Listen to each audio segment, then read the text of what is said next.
Hello and welcome to the Real Estate Regroup Show. I am your host, LJ Walker, real estate investor helping you realize your dreams of owning a home or investing in one.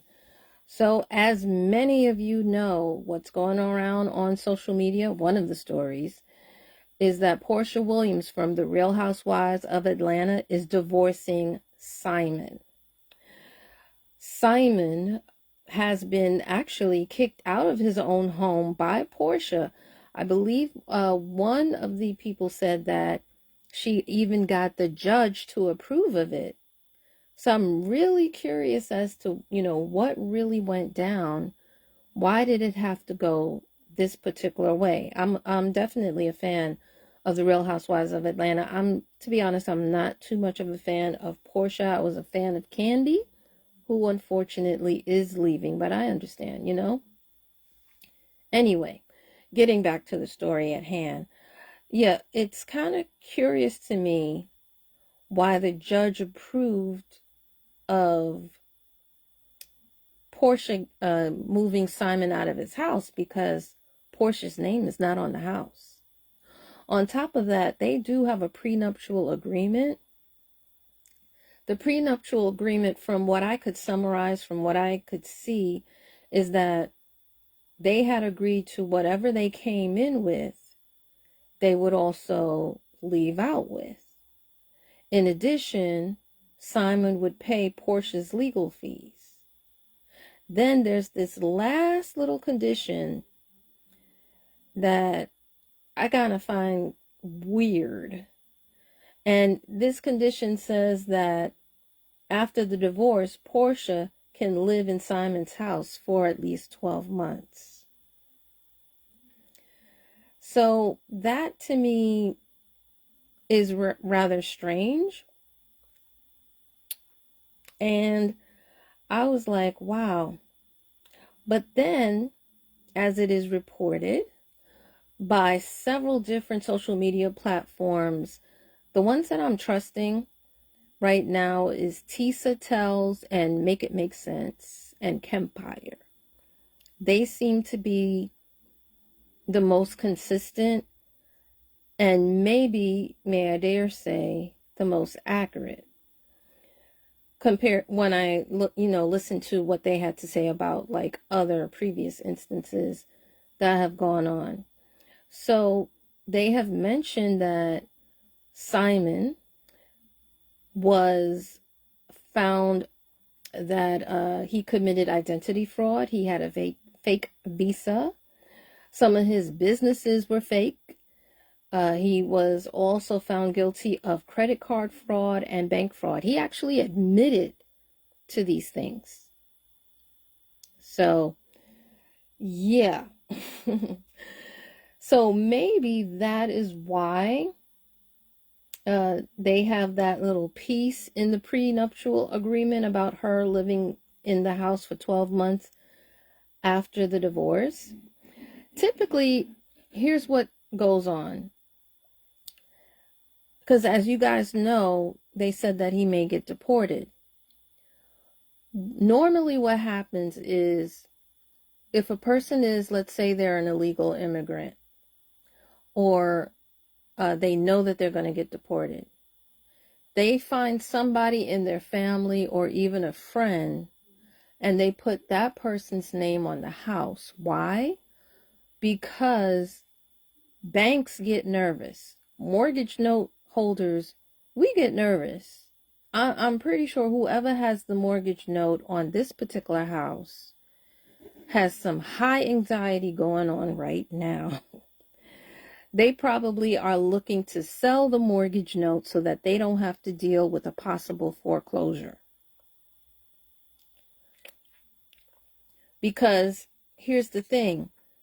Sometimes immigrants who buy homes like this, sometimes they are the highest paid family member. And when they are deported, the other family members together don't make enough to keep the house. So it ends up going into foreclosure anyway. As a matter of fact, I forgot the statistics on it, but a large number of homes that go into foreclosure go into it are owned by people who are immigrants who have been deported or who are facing deportation. Okay, so yeah, but to keep her in the house, just living there, that normally will not stop a bank from either selling a mortgage or doing foreclosure. That's why I still think that it's a little bit strange. But you know what? I'm not a lawyer. Don't know what the game plan is with that one, but sources say that that's what's in the prenuptial agreement. So I have to leave it alone, right? Now, the other thing, too, why I think this was very smart of Porsha to do, have that prenuptial agreement, that is this is just an example of why you need it and how it protects you. Simon also has other properties, by the way. It's been stated that he has other properties, and those properties have liens on them. Okay? Now, listen, here's the thing. I did go in my skip tracing tool. I did try to get my own information, run my own background check on these two, but unfortunately, I'm having issues accessing the Atlanta sites.